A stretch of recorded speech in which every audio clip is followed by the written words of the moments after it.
નમસ્કાર મિત્રો, MA semester 3 Gujarati વિભાગમાં ફરી એક વખત આપ સૌનું હું હાર્દિક સ્વાગત કરું છું. મિત્રો, એમએ સેમિસ્ટર 3 ગુજરાતી વિષયમાં આપણી યુનિવર્સિટી સંલગ્ન પેપર નંબર 301, 302, 303, 304 અને 305 એ પૈકી પેપર નંબર 305, જેને આપણી યુનિવર્સિટીએ આઈડી તરીકે ઓળખાવેલ છે, એટલે કે ઇન્ટર ડિસિપ્લિનરી પેપર તરીકે ઓળખાવેલ છે, એ પેપરમાં 3 ઓપ્શન આપેલા છે. એ 3 ઓપ્શન પૈકી આપણે જે ઓપ્શન પસંદ કર્યું છે આપણી કોલેજના અભ્યાસક્રમ માટે અથવા તો ભણાવવા માટે, એ છે લોક સાહિત્યનું સંશોધન, સંપાદન અને એની ગતિવિધિ. આ પેપર એટલા માટે પસંદ કરવાનો પ્રયત્ન કર્યો છે કે તમે અગાઉ સેમિસ્ટર 1માં અને 2માં આ લોક સાહિત્યથી થોડે ઘણે અંશે વાકેફ છો, જેથી આ વર્ષે પણ આ જ પેપરમાં થોડા મુદ્દા ફેરે જો જવાનું બને તો તમને એમાં વિશેષ આનંદ પ્રાપ્ત થાય, વિશેષ સમજ પ્રાપ્ત થાય. તો આ અનુસંધાનમાં અહીં જે આપણું પેપર છે એનું શીર્ષક આપણે જોયું એમ એ લોક સાહિત્યનું સંશોધન, સંપાદન અને ગતિવિધિ. આપણી વ્યવસ્થા મુજબ, આપણા અભ્યાસ મુજબ સૌપ્રથમ આપણે પેપરનું જે શીર્ષક છે એને બહુ જ સભાનપણે સમજી લેવાની જરૂર છે. જાણીએ છીએ એમ પહેલો મુદ્દો આવ્યો એ લોક સાહિત્ય. એટલે બહુ સ્પષ્ટ વાત છે કે અહીંયા કોઈ શિષ્ટ સાહિત્યની વાત નથી, અહીંયા કોઈ ભાષા વિજ્ઞાનની વાત નથી, પણ લોક સાહિત્યની વાત છે.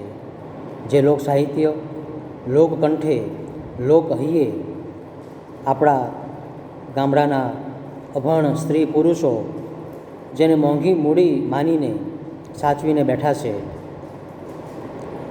રોજ રોજ જાણે કે એને પોતાની જીવનશૈલીમાં એમને વણી લેવાનો પ્રયત્ન કર્યો છે, એવો આપણો સમાજ એના કંઠમાં વહેતા કહેવતો, રૂઢિપ્રયોગો, ગીતો, લગ્ન ગીતોમાં આ લોક સાહિત્ય હજુ જીવંત છે, હજુ જીવી રહ્યું છે, હજુ પોષાઈ રહ્યું છે. આવું જે લોક સાહિત્ય કહેવાયું છે, આપણે અગાઉ કહ્યું હતું એમ, એ લોકોથી, લોકો માટે, લોકો વડે રચાયેલું છે એવું આપણું લોક સાહિત્ય. એનો કોઈ એક વ્યક્તિ રચયિતા નથી. ઉમાશંકર જોશીએ ભૌમિયા વિના મારે ભમવાતા ડુંગરા એ કાવ્ય રચ્યું, એ કાવ્ય ઉમાશંકર જોશીનું છે એવું આપણે કહીએ છીએ. એમાં કોઈ બેમત નથી. અને પરંતુ લોક સાહિત્ય એ કોઈ એક વ્યક્તિ રચી શકતો નથી. એમાં રચયિતાઓ ઉમેરાતા જાય અને ગીત લંબાતું જાય, એવા અનેક લોકો દ્વારા સમયાંતરે, કાળક્રમે રચાતું ગયેલું એવું સાહિત્ય સંઘોર્મીનું કાવ્ય કહેવાય. એક કરતાં વિશેષ સમાજ, એક કરતાં વિશેષ પ્રદેશમાં જે પ્રખ્યાત પામ્યું હોય, પ્રખ્યાત થયું હોય એવું સાહિત્ય એટલે લોક સાહિત્ય. એને શિક્ષિત અશિક્ષિત સાથે કોઈ સંબંધ નથી.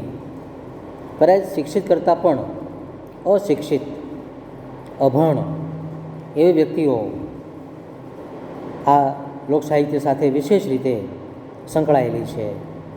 તો આવું લોક સાહિત્ય, એનું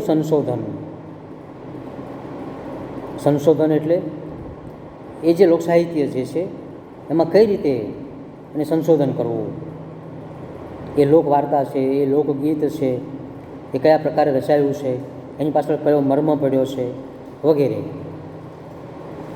જાણીએ છીએ એમ હવે એમફિલ અને પીએચડી જેવી પદવીમાં વિદ્યાર્થીઓ આવા લોકસાહિત્યના સંશોધનો કરે છે. તો એ સંશોધન જેને આપણે કહીએ કે એના ઊંડાણમાં જોવું, લોકસાહિત્યનો કોઈ પ્રશ્ન, એક સમસ્યા હાથ ઉપર લેવી અને એ સમસ્યાને પછી ઉકેલવાના પ્રયાસો કરવા, એને લોકસાહિત્યનું સંશોધન કહેવાય. આપણે કહીએ કે ભીલી સાહિત્ય, તો જે ભીલોનું જે સાહિત્ય છે એમાં રહેલા નર્મ મર્મ, એમાં રહેલું ઊંડાણ, એમાં રહેલા પ્રતીકો, એમાં રહેલા કલ્પનો, એમાં રહેલો જીવનનો સાર, એમાં રહેલો જીવનનો અસાર ને શોધી કાઢવા, અર્થાત તમે સંશોધનમાં પ્રવેશ કર્યો કહેવાય. તો આ રીતે આવા લોકસાહિત્યનું સંશોધન. ત્યાર પછી આવે છે સંપાદન. જાણીએ છીએ કે કોઈ પણ લેખકનો વાર્તા સંગ્રહ હોય, નીચેનું નામ હોય તો એનો વાર્તા સંગ્રહ થયો.